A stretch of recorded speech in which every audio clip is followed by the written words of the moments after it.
खैर मकदम है आपका समय न्यूज नेटवर्क में और आप देख रहे हैं 24 घंटे का उर्दू न्यूज चैनल आलमी समय। हालात हाजरा के साथ हाजिर हूं मैं खालिद रजा खान। दिल्ली में केजरीवाल को घेरने के लिए बीजेपी स्ट्रोक पर मास्टर स्ट्रोक लगा रही है। किरण बेदी के बाद केजरीवाल की साथी शाजिया इल्मी ने भी बीजेपी का दामन और कमल थाम लिया है। क्या बीजेपी एक एक करके केजरीवाल के साथियों को पार्टी में शामिल करके आम आदमी पार्टी की धार कुंद करना चाहती है? क्या आम आदमी पार्टी को इससे फर्क पड़ेगा? क्या दिल्ली में इंतखाबात जीतने के लिए बीजेपी को मोदी पर भरोसा नहीं है? इसके अलावा हम बात करेंगे पैगंबर इस्लाम की शान में गुस्ताखी करने वाली मैगजीन शार्ली एब्डो की।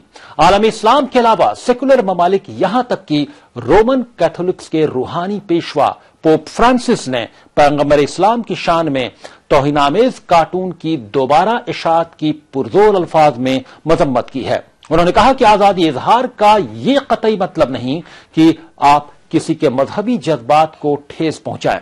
क्या शार्ली एब्डो ये सब जानबूझकर कर रही है? इसके पीछे कौन लोग हैं? उनका मकसद क्या है? इन्हीं मौजूदात पर बातचीत के लिए हमारे साथ स्टूडियो में मौजूद हैं सीनियर सहाफी और सियासी तजज़ियाकार जनाब सलाद नकवी साहब। आपका आलमी समय स्टूडियो में खैर मकदम है। शुक्रिया। इनके अलावा दिल्ली इलेक्शन में इस सर्दी में जो पारा गर्म है सियासी, उसके तमाम पहलुओं पर गुफ्तगू के लिए हमारे साथ फोन लाइन के जरिए शामिल हो रहे होंगे आम आदमी पार्टी के लीडर इरफानुल्लाह खान साहब और बीजेपी लीडर कुलवंत राणा साहब। और दरमियान में जब हम शार्ली एब्डो मैगजीन के मुतालिक बात कर रहे होंगे जिसने पैगंबर इस्लाम की तौहीनामेज कार्टून शाया की हैं, उसके तमाम पहलुओं पर गुफ्तगू के लिए हमारे साथ अलीगढ़ से फोन लाइन के जरिए शामिल हो रहे होंगे एएमयू के डिपार्टमेंट ऑफ पॉलिटिकल साइंस में एसोसिएट प्रोफेसर और आलमी उमूर के माहिर डॉक्टर अर्शी खान साहब और भी चंद मेहमान। तो आइए शुरू करते हैं अपना खुसूसी प्रोग्राम हालात हाजरा।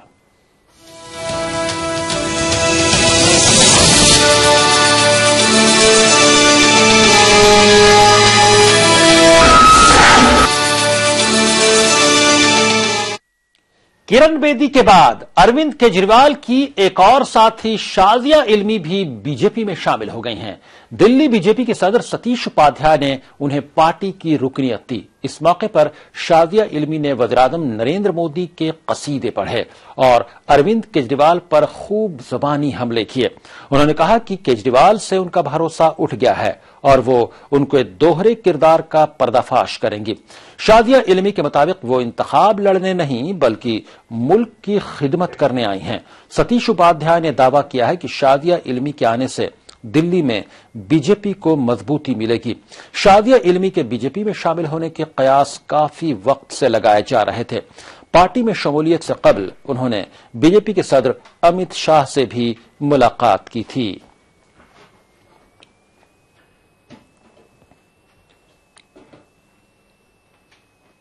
मुझे लगता है अराजकता की वो राजनीति, नकारात्मक वो राजनीति से हमें हटना चाहिए, एक पॉजिटिव ऊर्जा की तरफ, सकारात्मक राजनीति की तरफ, जिसमें बदलाव की बात हो। तो बदले की भावना से नहीं, बदलाव की भावना से राजनीति को आगे बढ़ना पड़ेगा, एक दूसरे का साथ देना पड़ेगा। वाकई में मेरा कोई मन नहीं है कंटेस्ट करने का, किसी को हराने का, कुछ जताने का, कोई पॉइंट बनाने का। मैं वाकई में सेवा करना चाहती हूँ और मुझे लगता है मैं सक्षम हूँ काम करने के लिए। हम चाहते नहीं है केओटिक कॉन्फ्रंटेशन का रास्ता दिल्ली वासी झेलें, पूरी अराजकता भरा, तकरार भरा रास्ता दिल्ली वासी देखें। हम चाहते हैं एक अनुशासित सुशासन दिल्ली वासियों को समर्पित किया जाए और इस पूरे रास्ते में आजीवन भर के लिए मैं हाथ थाम रही हूँ। आज भारतीय जनता पार्टी का परिवार का हिस्सा बन रही हूँ और मुझे उम्मीद है कि बहन होने के नाते, बेटी होने के नाते, एक साथी होने के नाते सम्मानजनक हमारा रिश्ता रहेगा और स्नेह के साथ हम लोग मिलकर भारत के लिए काम करेंगे। शाजिया इल्मी के बीजेपी में शामिल होने पर आम आदमी पार्टी के तर्जुमान आशुतोष ने कहा कि बीजेपी में लीडरान का फुकदान हो गया है। इसी वजह से बीजेपी को आम आदमी पार्टी के साथियों का सहारा लेना पड़ रहा है। मेरी तो शुभकामनाएं और मुझे बड़ी खुशी हो रही है कि बीजेपी के अंदर नेतृत्व का और नेताओं का इतना जबरदस्त अकाल पड़ गया है कि अब उनको केजरीवाल के साथियों की जरूरत पड़ रही है। ये बिल्कुल साफ दर्शाता है कि बीजेपी आज जो है वो अरविंद केजरीवाल की बी टीम हो गई है और बिना अरविंद केजरीवाल के साथियों के बगैर वो दिल्ली के अंदर खड़े होने की बात तो छोड़ दो, वो चुनाव लड़ने की भी नहीं सोच रहे हैं। और बेचारे उन लोगों का क्या होगा जिन्होंने 25-30 साल से खून पसीना बहाया बीजेपी के लिए। वहीं शादिया इल्मी के बीजेपी में शामिल होने की खबरों पर चुटकी लेते हुए दिल्ली के कांग्रेस सदर अरविंदर सिंह लवली ने कहा कि अब यही सवाल उठता है कि अरविंद केजरीवाल कब बीजेपी में शामिल होंगे। भी अटेंड कर चुके हैं, शादिया इल्मी जो है वो अटेंड कर चुके हैं, फिर जो है अब किरण बेदी ने कर दिया है। तो अब तो क्वेश्चन ये है कि अरविंद केजरीवाल कब करेंगे, उन्होंने भी करनी है। अब देखना यह है कि चुनाव के बाद करते हैं या चुनाव से पहले करते हैं। हमारे साथ बातचीत के लिए स्टूडियो में मौजूद हैं सीनियर सहाफी और सियासी तर्जकार सिराज नकवी साहब और फोन लाइन के जरिए बातचीत में शामिल हो गए हैं आम आदमी पार्टी के लीडर इरफानुल्लाह खान साहब। इरफानुल्लाह खान साहब, क्या कहेंगे ये केक करके आम आदमी पार्टी के लीडरान जो अरविंद केजरीवाल के साथी हैं वो बीजेपी में शामिल हो रहे हैं, ये आम आदमी पार्टी के लिए भी बहुत तशवीश की बात है, किस तौर पर देखते हैं आप? और कांग्रेस ने इस पर चुटकी भी ली है कि अब तमाम साथी अरविंद केजरीवाल के छोड़कर बीजेपी में शामिल हो रहे हैं, अब बारी अरविंद केजरीवाल की है, बस इंतजार है कि वो कब शामिल होते हैं। इस तरह की भी चुटकी ली जा रही है। नहीं, देखिए ये तो खैर कहना गलत है और पेशगोई तो कोई नहीं की जा सकती कौन कहां जाएगा। लेकिन जहां तक अभी तक की बात है, अभी तक अगर कोई लड़ रहा है बीजेपी से या फुस्ताई ताकतों से तो वो अरविंद केजरीवाल है, पिछले 1.5 साल से लड़ रहा है। तो मुझे नहीं लगता कि ऐसा कुछ होने वाला है, कोई इसका कोई इम्कान है। लेकिन जहां तक शादिया इल्मी साहिबा का या दूसरे लोगों का जाने का सवाल है तो ये तशवीशनाक बात है कि इतना एक्सट्रीम स्टेप वो लोग क्यों ले रहे हैं जो करप्शन के खिलाफ, उसमें भाजपा का भी करप्शन था और कांग्रेस का भी करप्शन था, दोनों ही के करप्शन से लड़ रहे थे लोग। और जो आंदोलन था वो सिर्फ किसी एक पार्टी के लिए नहीं था, बल्कि जहां जहां करप्शन हो रहा था, जिन स्टेट्स में हो रहा था, वहां बीजेपी की सरकारें भी थी। कर्नाटका का सामने आपके सामने मिसाल येदियुरप्पा की। जी जी, तो मैं समझता हूं कि इतना एक्सट्रीम स्टेप अगर लिया है किसी पॉलिटिकल साथी ने या पार्टी के हमारे किसी पुराने साथी ने, तो उसकी तह तक जाना चाहिए और उसकी शिद्दत को समझना चाहिए कि ऐसा स्टेप उन्होंने क्यों लिया है। जी, एक तरफ जहां आम आदमी पार्टी के लिए तशवीश की बात है कि आपके लीडरान, आपके अरविंद केजरीवाल के क्लोज जो बहुत करीबी साथी हैं वो छोड़कर बीजेपी में शामिल हो रहे हैं, वहीं बीजेपी पर आप क्या कहेंगे? क्या बीजेपी में लीडरशिप का फुकदान हो गया है कि बीजेपी को आम आदमी पार्टी के अरविंद केजरीवाल के साथियों की जरूरत आन पड़ी है? नहीं, देखिए एक तो बिल्कुल वाजह हो गया कि जिस इलेक्शन को वो मोदी बनाम करने जा रहे थे और मोदी के नाम पर लड़ने जा रहे थे, उन्हें लग गया कि अब मोदी का चमत्कार वो वाला चमत्कार नहीं है जो 2014 के इलेक्शन में उन्हें देखने को मिला था। तो मुझे लगता है कि दिवालियापन है भारतीय जनता पार्टी का और इससे ये तय हो गया कि उन्होंने हार अपनी तस्लीम कर ली है। अब वो मोदी के रथ को यहां नहीं ला सकते हैं और मोदी के नाम पर यहां इलेक्शन नहीं होगा, बल्कि उन्होंने एक नया नाम पेश किया है। नया नाम किसी जी, यानी आपको लगता है इरफानुल्लाह खान साहब कि मोदी के नाम पर इलेक्शन नहीं लड़ पा रही थी दिल्ली में बीजेपी, इसलिए नए चेहरे की तलाश में उन्होंने आम आदमी पार्टी के कई लीडरान को जोड़ने की कोशिश की। आप फोन लाइन पर बने रहे, हमारे साथ शामिल हो गए हैं बीजेपी लीडर और दिल्ली के साबिक एमएलए कुलवंत राणा साहब। कुलवंत राणा साहब, सवाल बहुत सारे हैं, कई आम आदमी पार्टी के लोग भी उठा रहे हैं, कांग्रेस के लोग भी उठा रहे हैं और बीजेपी के अंदर भी लेकर बहुत कुछ ठीक नहीं चल रहा है। किरण बेदी जब को बीजेपी में ज्वाइन करवाकर, क्योंकि जो पुराने लीडरान हैं वो कहीं ना कहीं से अंदर खाने में नाराज भी हैं कि उनकी लीडरशिप का क्या होगा। किरण बेदी के ज्वाइन करने को आप कैसे देखते हैं बीजेपी? कुलवंत राणा साहब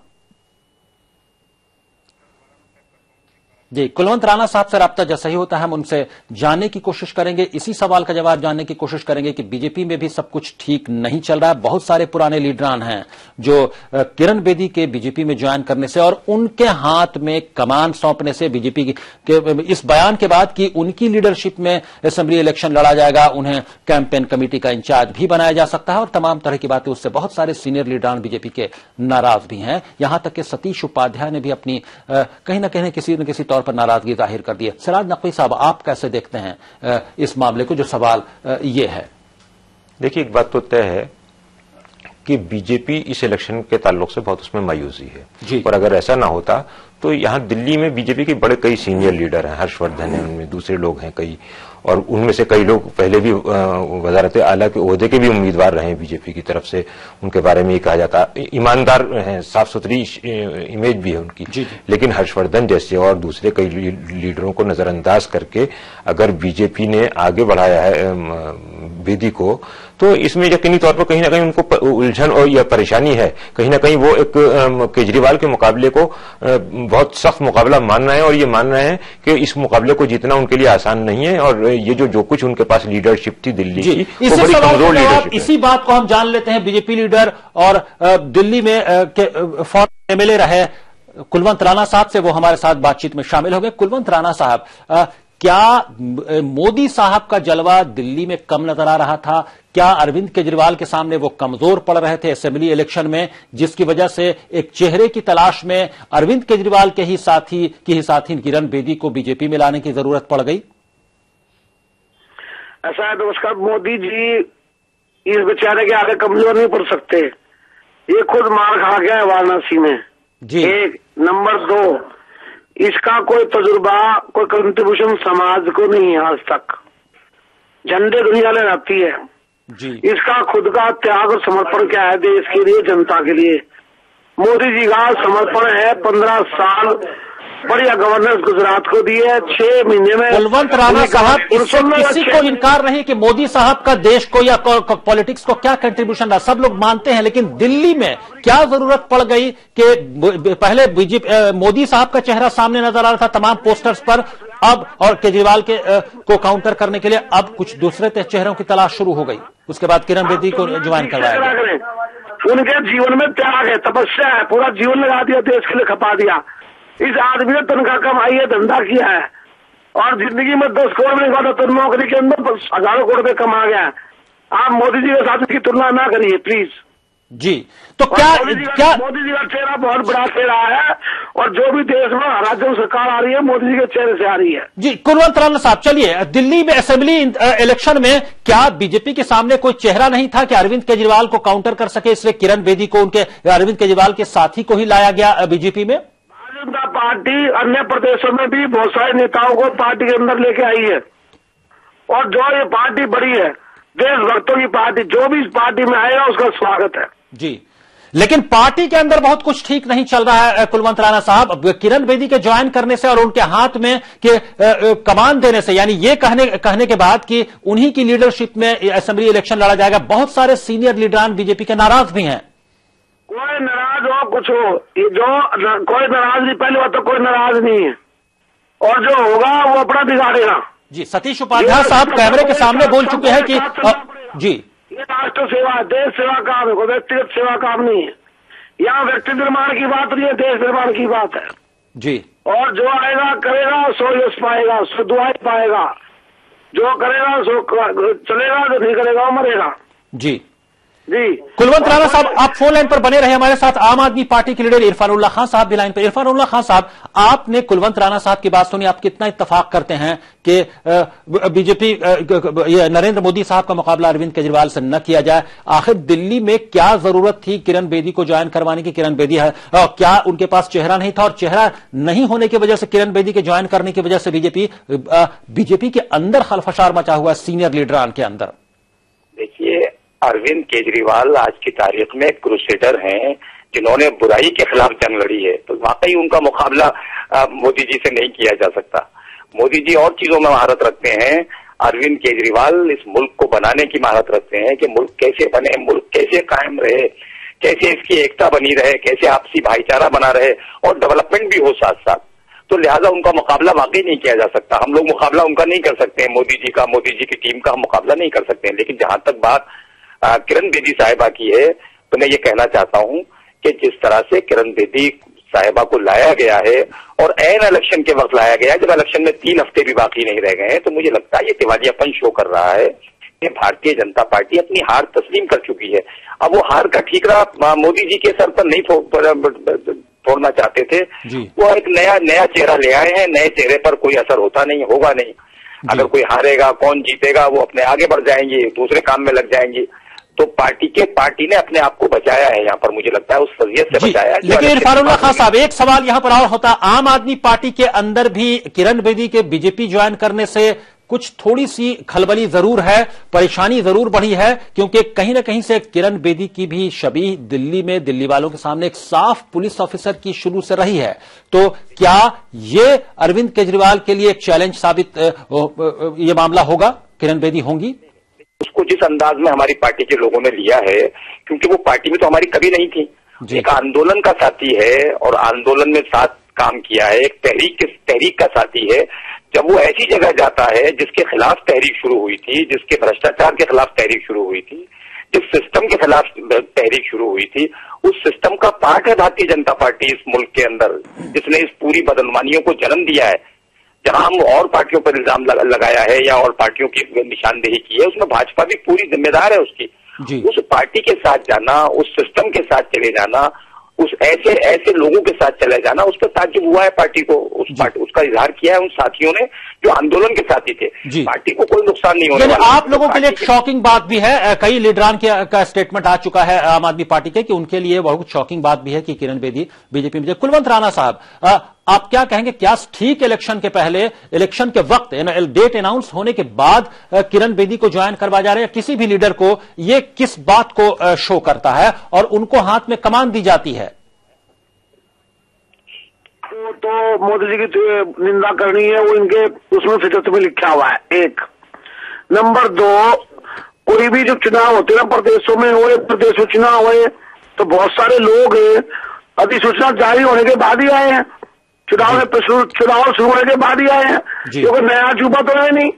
अगर हरियाणा में यादव जी आए, इंद्रजीत जी और सब बाकी बड़े बड़े लीडर आए देश के अंदर, चुनाव के टाइम में ही आए सब लोग। चुनाव के बाद कोई नहीं आया था, एक दो आया था कोई। और उसके बाद में मोदी जी की ये लोग कह रहे हैं भाई बुराई, भाजपा की बुराई होती तो देश की जनता कह रहे जिस चीज को लेकर आंदोलन शुरू किया उसमें भाजपा में बुराई थी, तो देश की जनता बीजेपी सरकार दिल्ली और देश में क्यों आती देश के अंदर, और मोदी जी को इतना बहुमत क्यों देती?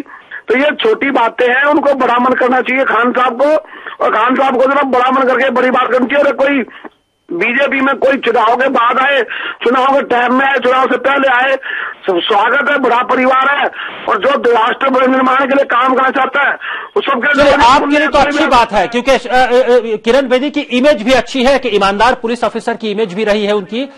ये आपके लिए भी कहीं ना कहीं से कुछ फायदे की बात है। सिराज नकवी साहब स्टूडियो में मौजूद, उनसे जान लेते हैं, सीनियर जर्नलिस्ट। सिराज नकवी साहब, आप कैसे देखते हैं किरण बेदी कितना बड़ा चैलेंज पोज कर रही है अरविंद केजरीवाल के लिए? देखिए, अभी जो आपने कहा इसमें कोई शक नहीं कि बतौर आईपीएस अफसर जो उन्होंने काम किया उनकी इमेज बहुत साफ सुथरी है, लेकिन उन्होंने अन्ना हजारे के साथ जुड़ के जिस तहरीक को आगे बढ़ाया जिसमें अरविंद केजरीवाल भी थे, तो वो तहरीक जैसे इरफानुल्लाह साहब भी कह रहे थे, वो बात दुरुस्त है उनकी कि वो तहरीक दरअसल बदनवानी के खिलाफ थी। वो तमाम उस सिस्टम में शामिल लोगों के खिलाफ थी कि जो बदनवानी की किसी न किसी तरह से हिमायत करते रहे। बीजेपी में भी तमाम पार्टियों का जो हाल है वो बीजेपी भी उससे अलग नहीं है। क्या यही किरण बेदी है जिन्होंने सियासी पार्टी बनाने की मुखालफत भी की थी, यही किरण बेदी है जिन्होंने सियासत में जाने की भी उस तरह से मुखालफत की थी। और दूसरी बात यह है कि लोकपाल बिल के मामले पर जितनी बड़ी तहरीक चली थी, आपको याद होगा कि खुद गुजरात सरकार का, जब वजीर आजम थे मोदी, गुजरात सरकार का लोकपाल के ताल्लुक से क्या रवैया रहा है जी, वज़ीर आला जब थे तब। जी। और अभी भी जो कई रियासतों में जो इस बीजेपी के लीडर हैं उन पर बदनवानी के बड़े इल्जाम लगे हुए हैं, इसके बावजूद उनको पार्टी में शामिल किया गया, बड़े फखरी अंदाज में शामिल किया गया। तो सवाल यह कि जिन लोगों को आप जिन पर तनकीद करते रहे हैं, को आप ये बदनुमान बताते रहे हैं, उन लोगों के साथ मिलकर आप किस तरह से काम करेंगे? आपकी इमेज अच्छी है, लेकिन आप जब जिस पार्टी को ज्वाइन कर रहे हैं उस पार्टी में रहकर आप अपनी इस इमेज को कितना उसकी हिफाजत कर पाएंगे, ये देखने की बात है। तो मुझे लगता है कि किरण बेदी को बहुत ज्यादा फायदा इसमें नहीं होने वाला है, इसलिए कि इससे उनकी जो अच्छी इमेज पहले से रही है उसको खराब होने का अंदेशा उसका। जी, यानी जो उनकी अच्छी इमेज रही है आपके मुताबिक उससे बहुत ज्यादा फायदा होने वाला नहीं, क्योंकि उन्होंने सियासत में आने की या किसी सियासी पार्टी की तश्कील की भी मुखालफत की थी तहरीक के दौरान रहकर। चूंकि वक्त की तंगी, हम गुफ्तगू को आगे नहीं बढ़ा पाए। इरफानुल्लाह खान साहब और कुलवंत राणा साहब, फोन लाइन के जरिए आप दोनों का बातचीत में शामिल होने के लिए बहुत बहुत शुक्रिया। सिराज नकवी साहब स्टूडियो में गुफ्तगू के लिए मौजूद हैं। ब्रेक के बाद हम आएंगे तो हालात हाज़िरा में बात करेंगे कि फ्रांस की मैगजीन शार्ली एब्डो के जरिए पैगंबर इस्लाम के कार्टून शाया करने की मजम्मत पोप फ्रांसिस ने भी की है, और ये कहा है कि किसी को भी दुनिया में सहाफत का यह मतलब नहीं कि किसी मजहब की तौहीन की जाए, किसी के मजहबी जज्बात को ठेस पहुंचाया जाए। इसकी तमाम तरह से मजम्मत होनी चाहिए। इसके तमाम पहलुओं पर गुफ्तगू करेंगे, और गुफ्तगू में हमारे साथ अलीगढ़ से फोन लाइन के जरिए शामिल हुए होंगे AMU के डिपार्टमेंट ऑफ पॉलिटिकल साइंस में एसोसिएट प्रोफेसर और आलमी उमूर के माहिर डॉक्टर अर्शी खान साहब भी, और भी चंद मेहमान फौरन हाजिर होते हैं।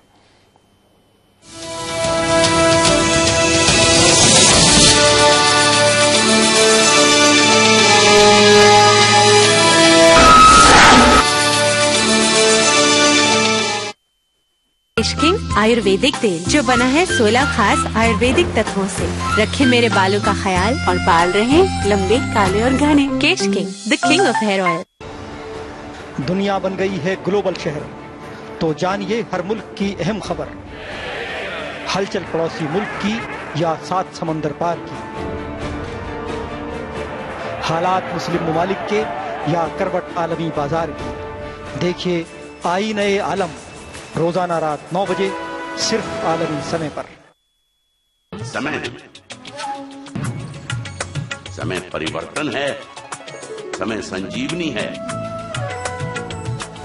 समय मनुष्य है, वर्तमान है, भविष्य है, मासूम ममता की मीठी सी झपकी है। समय सभी का है, समय तुम्हारा है, हम समय, ये समय हमारा है, रहिए समय के साथ।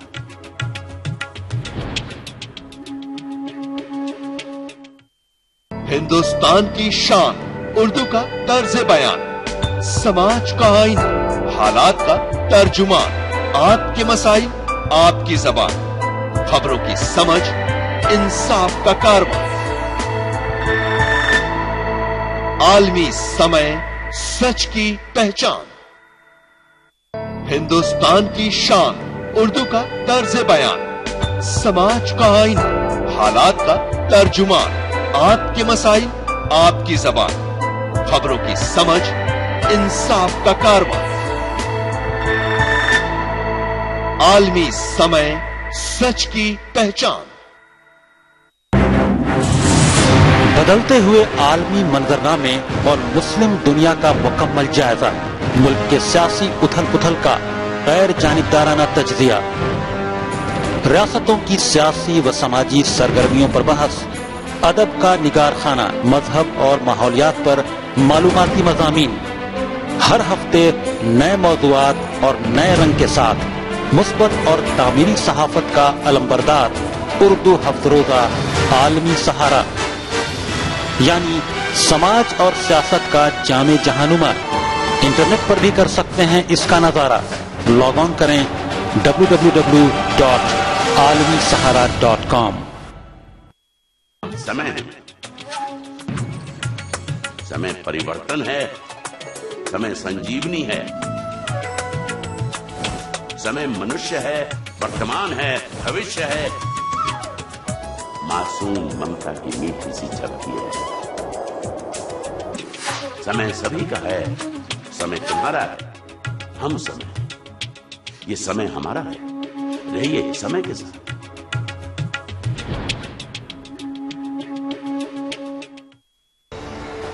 दुनिया बन गई है ग्लोबल शहर, तो जानिए हर मुल्क की अहम खबर। हलचल पड़ोसी मुल्क की या 7 समंदर पार की,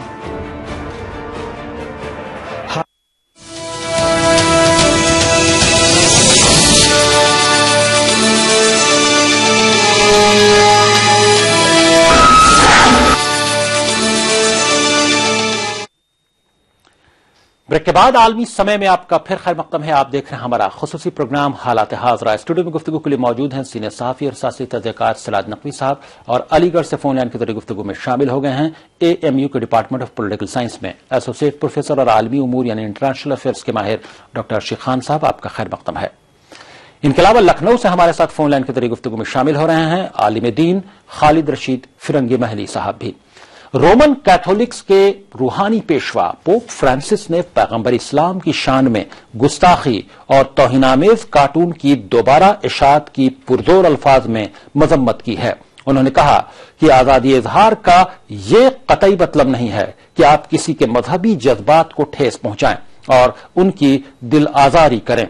फिलीपीन के दौरे पर रवानगी से कबल उन्होंने कहा कि आजादी इजहार की हुदूद मुतय्यन होनी चाहिए। उन्होंने कहा कि मजहबी मामलात में आजादी इजहार की कुछ हुदूद हैं जिससे तजावुज की कोशिश नहीं की जानी चाहिए। मीडिया से बात करते हुए उन्होंने कहा कि आपको किसी दीन या अकीदे की तौहीन का हक नहीं पहुंचता। उन्होंने मिसाल देते हुए कहा कि अगर कोई उनकी मां के बारे में नाजेबा अल्फाज इस्तेमाल करेगा तो उसे उनसे बेहतर सलूक की तवक्को नहीं करनी चाहिए। वेटिकन और फ्रांस के 4 सरकर्दा उलमाए दीन ने इस गुस्ताखाना रविश के खिलाफ मुश्तरका एलामिया जारी कर मीडिया को तमाम मज़ाहिब का एहतराम करने की तलकीन की। पोप फ्रांसिस ने अपनी बात को मजीद वाज़ेह करते हुए कहा कि दीन के नाम पर कत्ल एक इनहराफी अमल है और इस तशद्दुद को जवाज के तौर पर पेश नहीं किया जा सकता, लेकिन जो लोग मजहब का मजाक उड़ाते हैं और उसे खेल तमाशे के तौर पर पेश करते हैं, ऐसे लोग फितना परवर हैं और इश्तियालंगेजी उनका काम है। उनके साथ ऐसा ही सलूक रवा रखना चाहिए जैसा कि एक शख्स अपनी मां के बारे में नाजेबा अल्फाज इस्तेमाल करने वाले शख्स के खिलाफ करता है। हमारे साथ तमाम मेहमान गुफ्तगू में शामिल हैं। स्टूडियो में मौजूद हैं सिराज नकवी साहब और फोन लाइन के जरिए अलीगढ़ से गुफ्तगू में शामिल हैं डॉक्टर रशीद खान साहब और लखनऊ से गुफ्तगू में शामिल हैं खालिद रशीद फिरंगी महली साहब। डॉक्टर रशीद खान साहब, क्या पोप फ्रांसिस का बयान यकीनी तौर पर खुशामदीद कहा जाना चाहिए? इस बयान को कैसे देखते हैं आप? जिस तरह से उन्होंने कहीं ना कहीं से मजम्मत जरूर की है, उन्होंने एक तरह से डायरेक्टली मजम्मत की है जो शार्ली हेब्दो मैगजीन ने किया है, और लेकिन जो सियासी तबका है, जो सियासी रहनुमा है, जो आलमी लीडरान है, वो खुले तौर पर इसकी तनकीद नहीं कर रहे हैं।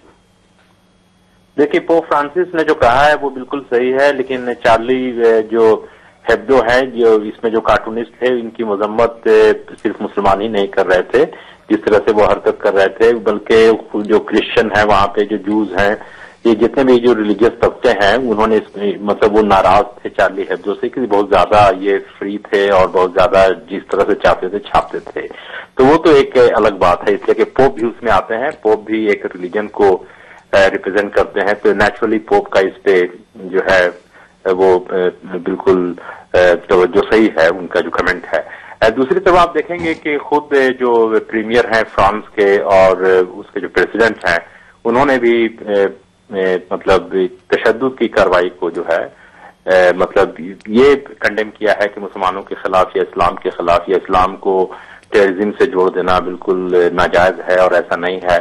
खुद जर्मनी में जो है जर्मन चांसलर ने भी इस बात को कहा है कि इस्लाम से जो है दहशतगर्दी को जोड़ना बिल्कुल मुनासिब नहीं है। तो बिल्कुल ये सही है, लेकिन जो इम्पोर्टेंट सबसे बात है कि जो वेस्टर्न मीडिया है खास करके, तो वो बिल्कुल मतलब जो इस्लामोफोबिया है उसको बढ़ावा दे रही है। जी जी। और इसमें जो लोग शामिल हैं, एक्चुअली जो लोग शामिल हैं, उनके तरफ से बिल्कुल जहन मुड़ गया। लेकिन डॉक्टर रशीद खान साहब, एक सवाल यहां पर जरूर उठता है कि जिस तरह से बहमाना कत्ल किया गया है उन सहाफियों का, शार्ली हेब्दो के सहाफियों का दफ्तर में घुसकर, उसकी सख्त से सख्त अल्फाज में मजम्मत हम भी करते हैं और तमाम लोगों को करनी चाहिए, लेकिन इस बात की भी मजम्मत होनी चाहिए, क्या वाकई, ये मेरा भी सवाल है और कई जो एक्सपर्ट्स हैं, कई आम लोग हैं, उनका सवाल है, क्या उसकी भी मजम्मत नहीं होनी चाहिए जो शार्ली हेब्दो मैगजीन ने किया है? देखिए, चार्ली जो हेब्दो मैगजीन है वो बिल्कुल अभी भी जो कर रहे हैं वहां पे वो बिल्कुल गलत कर रहे हैं। इसके पहले आपने देखा होगा कि 2005 में जेलिस ये जीलैंड पोस्टन ने भी ये हरकत किया था। तो ये बेसिकली एक बहुत छोटा सा न्यूज़पेपर था, इसके मतलब कॉपीज भी बहुत कम बिकते थे, कुछ लोग जानते भी नहीं थे, लेकिन आज जानते हैं कि इस तरह की चीजों को करने से वो बहुत ज्यादा उनकी पब्लिसिटी बढ़ती है। जैसे मतलब कई सारी कंट्रीज में कुछ ऐसे ऑर्गेनाइजेशन हैं जो बड़ी प्रोवोकिंग बात करते हैं, लेकिन बहुत सारे लोग फिर वो पॉपुलर हो जाते हैं, तो वो दूसरी बात है। लेकिन सबसे इम्पोर्टेंट बात यह है कि जो जिस तरह से वहां पे चीजें हुई और जिस सफाई से उनको मार दिया गया, वो एक आम टेररिस्ट वहां पे नहीं कर सकता। इसलिए कि देखिए, उनको बिल्कुल स्ट्रांग कवर था उनके पीछे, और एक बिल्कुल एलीट कमांडो ही इस तरह से मार सकता है। वो एलीट कमांडो आप जानते हैं कि कुछ ही कंट्रीज के पास है, मैं नाम नहीं लेना चाहूंगा। तो एक मामूली वो टेररिस्ट कार्रवाई नहीं, बल्कि सुपरा टेररिस्ट कार्रवाई थी, और जिसमें मेन मकसद ये था कि किस तरह से इस्लाम को और टेररिज्म को एक साथ जोड़ के देखा जाए। इसलिए कि इसका एक्सपेरिमेंट 2001 में हो चुका था अमेरिका में, और अमेरिकन पब्लिक के दिमाग में खास करके इस्लाम के खिलाफ एक जहनियत बनाई गई। उसी तरह से यूरोप जो है वो अमेरिका का साथ पूरा नहीं दे रहा था, खास करके 2003 के बाद जब से इराक पे जंग हुई, तो अमेरिका का जो वो यानी आपका